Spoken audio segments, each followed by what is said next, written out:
तो ऐसी क्या सिचुएशन आपके सामने आ गई कि आपको प्राइवेट से फिर सरकार की तरफ मूव करना पड़ा? उस हिसाब से काम में थोड़ा मद्दा आ गया था, अच्छा। तो उतना निकल नहीं पाता था। मेरा आर्थिक स्थिति थोड़ी खराब हो गई इसलिए क्योंकि मेरे पिताजी नहीं थे, उसी दौरान मेरे पिताजी के देहांत हुआ था। अच्छा। तो मेरे को लगा कि अब इससे काम नहीं चलेगा, मेरे को गवर्नमेंट ही लेनी चाहिए सर। अच्छा, तो लगभग अगर मैं ऑन एवरेज अगर मैं बात करूं तो लगभग कितना डिफरेंस यहाँ पे हर मंथ की सैलरी में आ जाता होगा? टोटली एवरेज संभाला जाए तो 4 से 5 हज़ार हज़ार तक का अंतर आ जाता डिफरेंस है। आ जाता है। सिविल पुलिस होती है और जो पीएससी होती है, इनकी ड्यूटीज़ में क्या अंतर हमारी रहता जनता है? की सेवा के लिए लगे हुए हैं। बिल्कुल।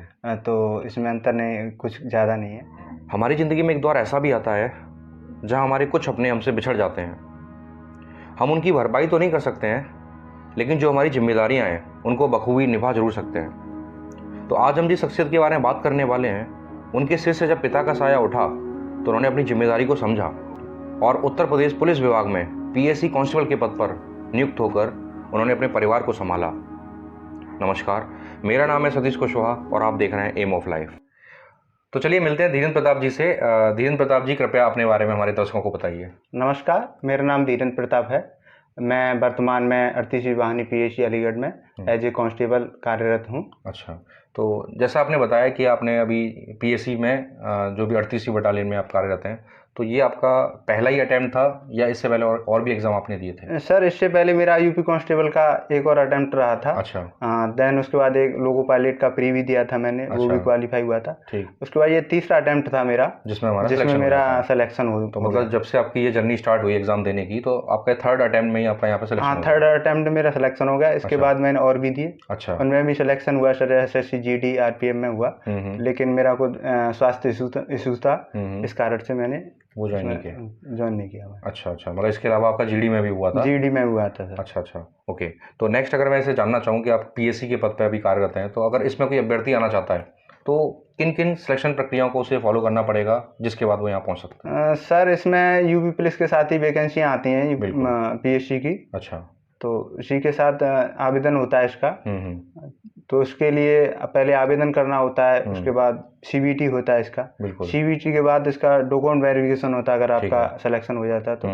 और देन उसके बाद जो फिजिकल होता है। अच्छा। और फिजिकल के बाद आपके फाइनल नंबर आता है तो आपकी ट्रेनिंग के लिए कॉल आएगा। अच्छा, तो ये था हमारा प्रोसेस कि हमें सबसे पहले आवेदन करना है, उसके बाद मेनली हमें टेस्ट पास करना है। तो बात आती है टेस्ट की।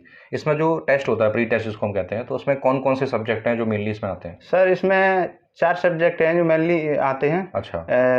मैथ, रीजनिंग, हिंदी, अच्छा, और जीएस। ओके, तो इनका वेटेज लगभग सेम ही रहता है या फिर थोड़ा ऊपर नीचे रहता है? जी सर, वो बोर्ड के अकॉर्डिंग ऊपर नीचे कर देते हैं, लेकिन वो ही डिसाइड करते हैं। हमें सिलेबस के अनुसार तैयारी करनी चाहिए। बिल्कुल। और सर, इसमें मैथ में भी इतना हार्ड नहीं आता है, नॉर्मली आता है। अच्छा, क्या इसमें एडवांस पोर्शन भी आता है मैथ्स में? जी सर, एडवांस तो नहीं इतना आता है। अच्छा।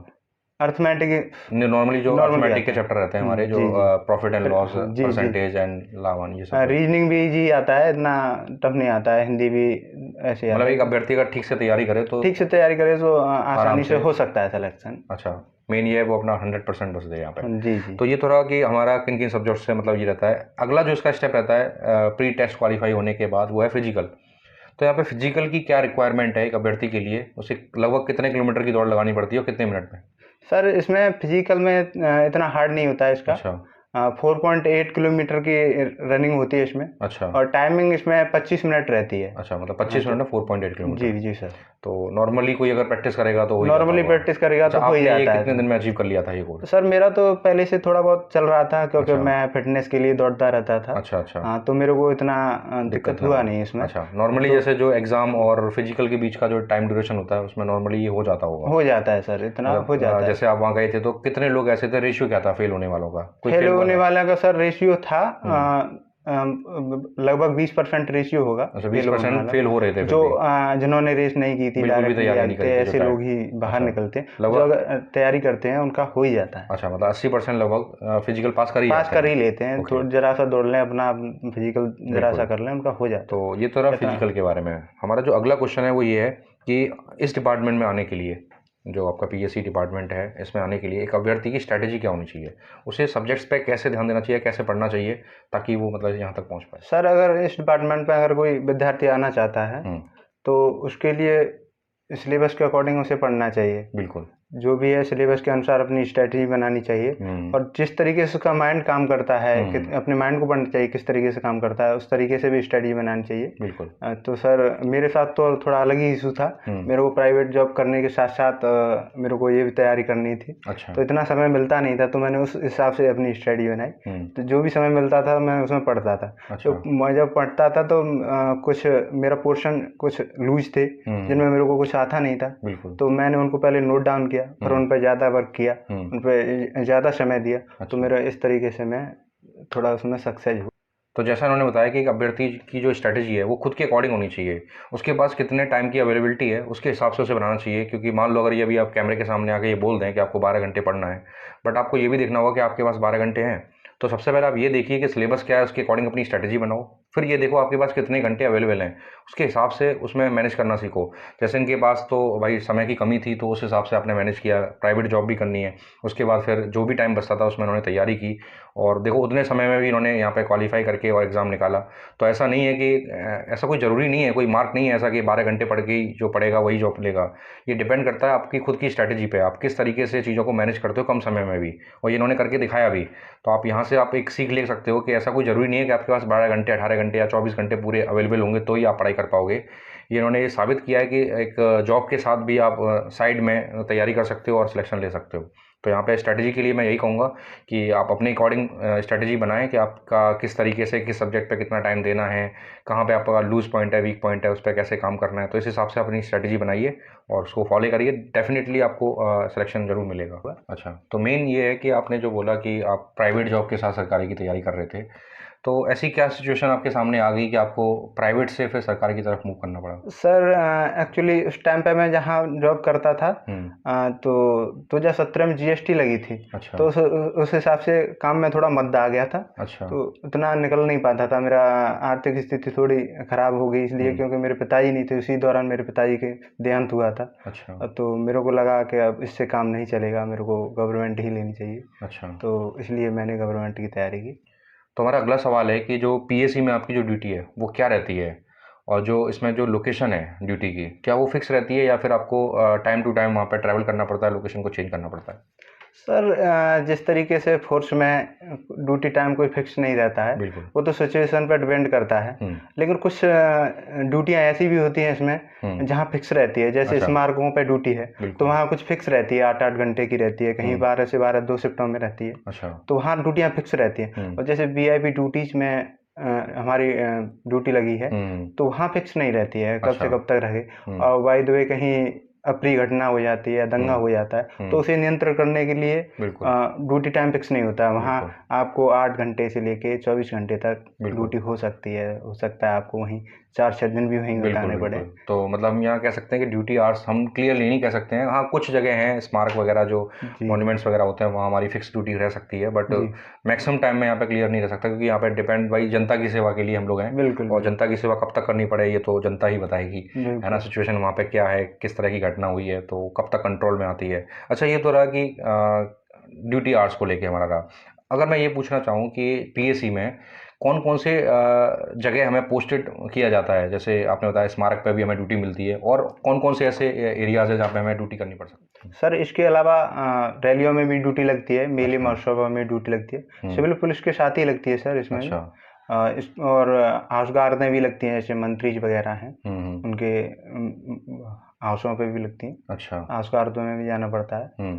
और बाहर चुनावों में भी लगती हैं, इंटरनली चुनाव होते हैं, स्टेट में होते हैं। तो जैसे अगर हमारा स्टेट में चुनाव है तो केवल ड्यूटी हमारी वहाँ लगती है या फिर हमें अदर स्टेट में भी जाना पड़ता है? सर अगर स्टेट में चुनाव है तो स्टेट में भी लगी वो तो है ही है। और अदर स्टेट में जैसे अदर स्टेट मांग करता है हमारी तो हमें अदर स्टेट भी जाना पड़ सकता है। हाँ, मैं दे के भी आया हूँ सर। अच्छा। 2 जगह दे के आया हूँ इससे पहले, गुजरात भी गया था सर और कर्नाटक भी गया था मैं। अच्छा। तो वहाँ दे के आया। तो एक चीज़ और मैं यहाँ पूछना चाहूँगा कि जैसे आपने बताया कि आपकी जो ड्यूटी है वो स्मारक पे लग गई, स्मारक पे कोई ड्यूटी कर रहा है, तो क्या वो वहीं पे अब ड्यूटी करेगा अपनी ऑल टाइम या फिर वहाँ से भी चेंज हो सकती है? नहीं सर, वो ड्यूटी हमारी चेंज होती रहती हैं। अच्छा, इसका कोई टाइम फिक्स है कि इतने समय बाद चेंज होनी है? जी सर, इसके लिए टाइम फिक्स रहता है, 2 महीने के लिए लगती है। अच्छा। 2 महीने के बाद हमें मूवमेंट करना होता है वहाँ से।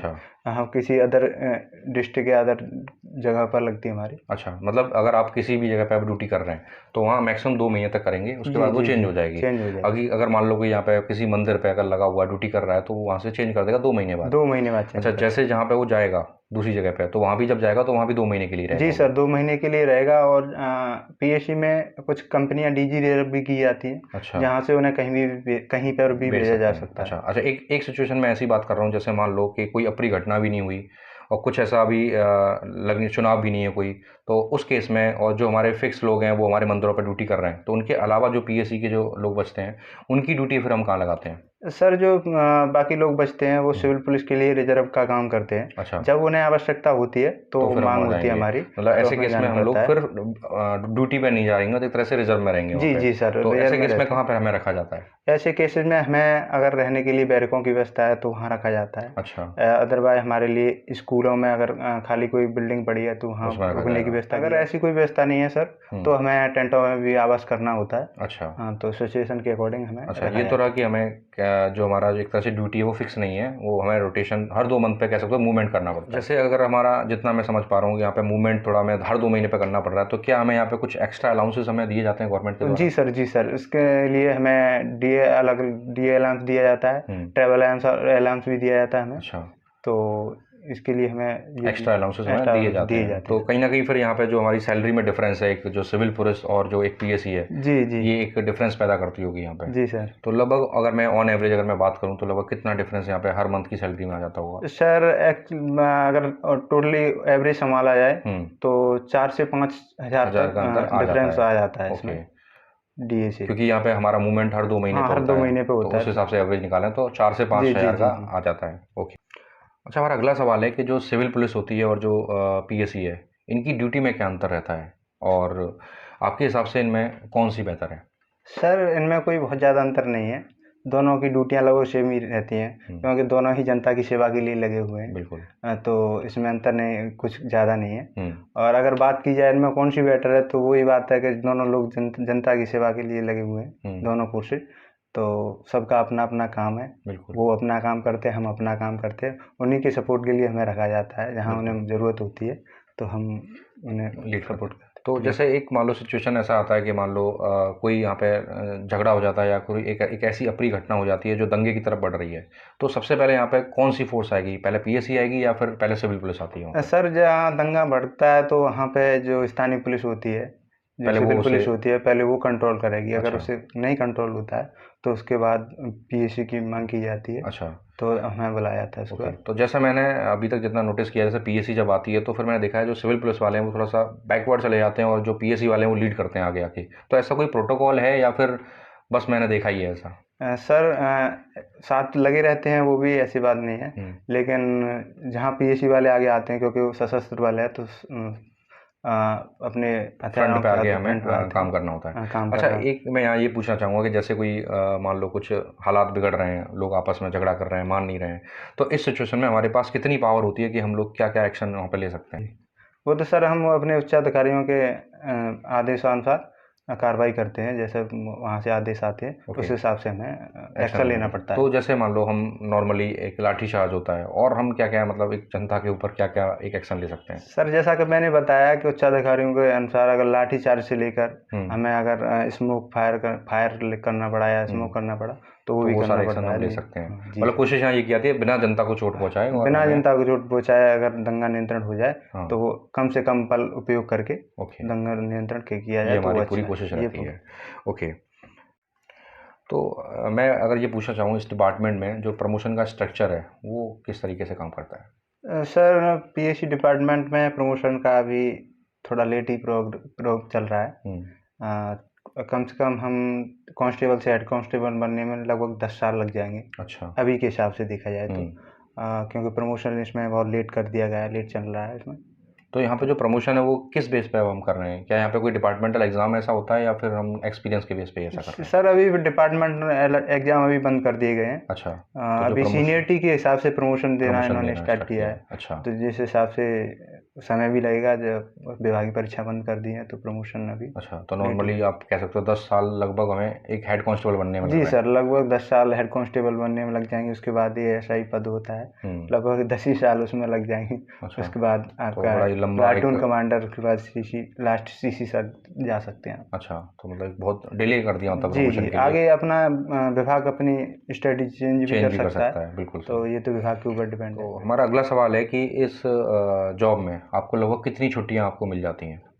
सर इस जॉब में 30 सीएल मिलती हैं आकस्मिक अवकाश, और 31 सीएल मिलती हैं उपार्जित अवकाश, जिनमें आप सीएल को एक साल में जिन्हें काटना होता है आपको। अगर सीएल अगर एक साल के अंदर नहीं काटोगे तो आपकी लैप्स हो जाती हैं। अच्छा। ईएल मिलती हैं 31, तो उन्हें आप काटना चाहो तो 10 से कम मिलती नहीं है। अच्छा। एक साथ में ईएल अगर तुम्हें घर में कोई प्रोग्राम है, पूजा पाठ है, या फिर आपके शादी वगैरह, 10 से कम छुट्टियां नहीं मिलेंगी। अच्छा, हाँ, मतलब मिनिमम में 10 लेनी पड़ेंगी। जी सर, उससे कम नहीं ले सकते उससे हैं। कम नहीं ले सकते। अच्छा, और उनका तो ये होती कितनी है ये? सीएल 31 होती हैं। अच्छा, 31 होती हैं। अगर आप नहीं काटते हो तो ये एक तरीके से आपका जमा हो जाती हैं। अच्छा। आगे आप एक साथ बढ़ के भी ले सकते हो। अच्छा अच्छा, जी सर।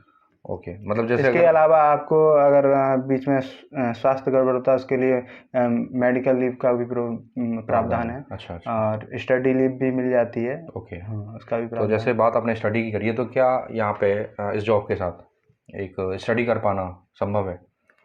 सर इस जॉब के साथ कभी कभी समय मिलता है आपको, बिल्कुल कर सकते हैं आप। तैयारी भी कर सकते हैं अगर करनी है आपको तो। अगर आपने ठान लिया है तो कर सकते हैं। अच्छा। और कभी कभी ऐसा भी होता है आपको समय नहीं मिलता है, तो वहाँ पर थोड़ी दिक्कत भी आती है। तो ऐसा नहीं है नहीं कर सकते, लेकिन अगर आपको करनी है तो समय मिलता है, आप कर सकते हैं। अच्छा। आराम से कर सकते हैं।